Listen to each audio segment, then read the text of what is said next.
We have a fantastic lineup of poets all afternoon and into the evening when we will cap it off with our poetry slam.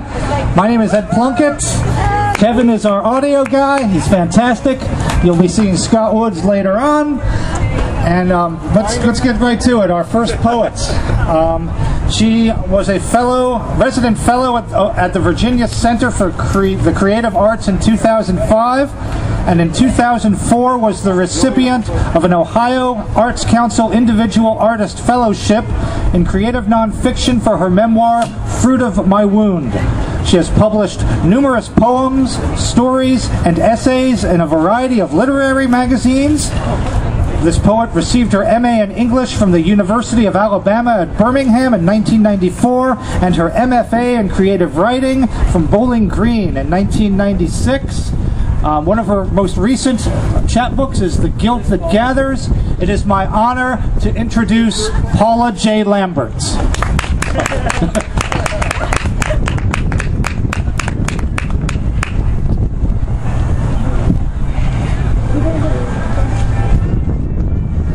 On the other side. Try that one.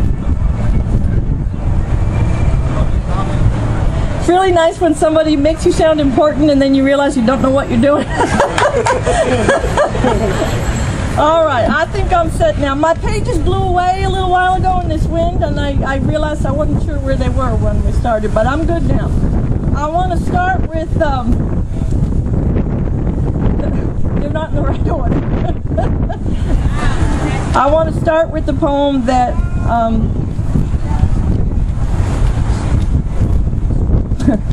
it's here somewhere. Wait just a minute. This is a poem, one of the two poems that I submitted to the Arts Festival competition. So this is what brought me here today. And it's an Ohio poem. Do we know who the Flying Wallendas are? All right. They're a circus trapeze family, still going today. They were not always called the Flying Wallendas. It took coming to Akron, Ohio, for that to happen. So this is called On Handling Grief, Karl Wallenda.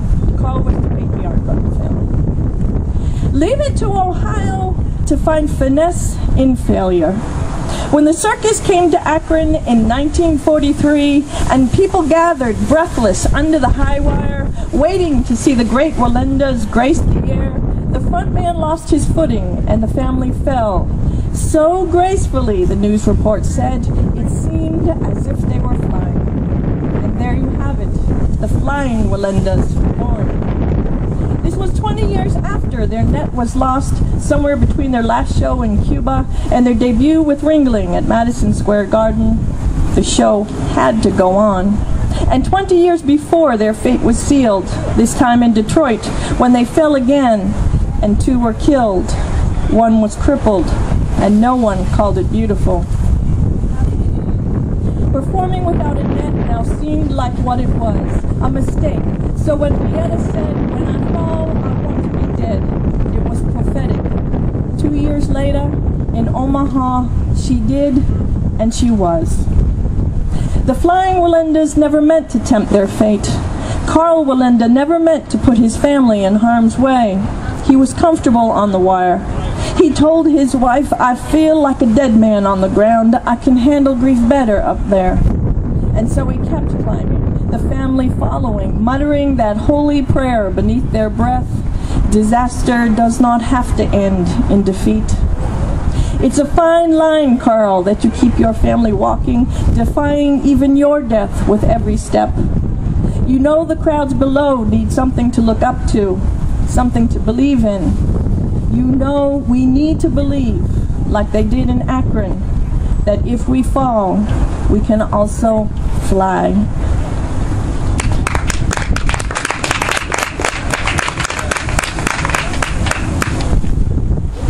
I'm kind of pushing my book today. I have a new book I'm really excited about, really proud of. I had hoped to have it in hand for the Arts Festival today. I don't quite have it, and but I will soon, within the next couple of weeks, and it'll be on Facebook. I started a Facebook page for it. It's called The Sudden Seduction of Gravity. We're going to have a launch party as soon as it's ready, and y'all are invited. The Karl Wallenda poem is a falling poem.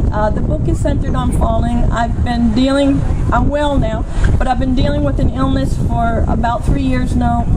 It's been misdiagnosed, undiagnosed, re-diagnosed, and we finally figured it out. But the primary symptom all the way through it all was falling. I could be standing like I am right here in front of you and just crash to the ground for no apparent reason at all. So the book, The Sudden Seduction of Gravity, is divided into 4 parts, and this is from the first part, which is just falling down. On falling. My gravity is stronger than your gravity. My mother, Earth, pulls me toward her with the fierceness of a woman who understands pain, the fierceness of a woman who knows what loss looks like.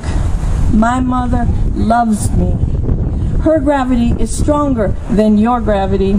When my Mother Earth pulls me toward her, her surface rises to meet me halfway, to snatch the skin from my knees, call the blood out of my veins. What choice does my blood have but to go? What choice does my skin have but to peel itself off? What choice has my body ever had but to come when my mother calls?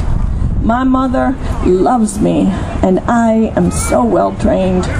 My gravity is stronger than your gravity. When my Mother Earth wants me, I come.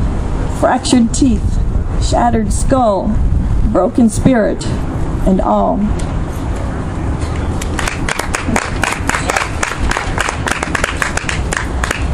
The second section is falling apart. And it's a short section, and it's kind of all about the anxiety of kind of knowing what's going on, and it's going to get bad, and it might get worse, and all that. I actually wrote this in the hospital last April, and I'm proud to say that last April I got all the way to 30/30s and did all 30 poems, and a few of them I did in the hospital, and this is one of them. with an IV, yeah, write poetry with an IV. That's inspiring. It's called The Hypochondriac's Question to the Woman with Synesthesia. Do we know synesthesia? It's kind of when your 5 senses get mixed up, so you can smell colors, you can taste sounds like that. It's a wonderful disorder for a poet to write about. The Hypochondriac's Question to the Woman with Synesthesia. If 7 is blue, what's dark blue? Indigo, navy.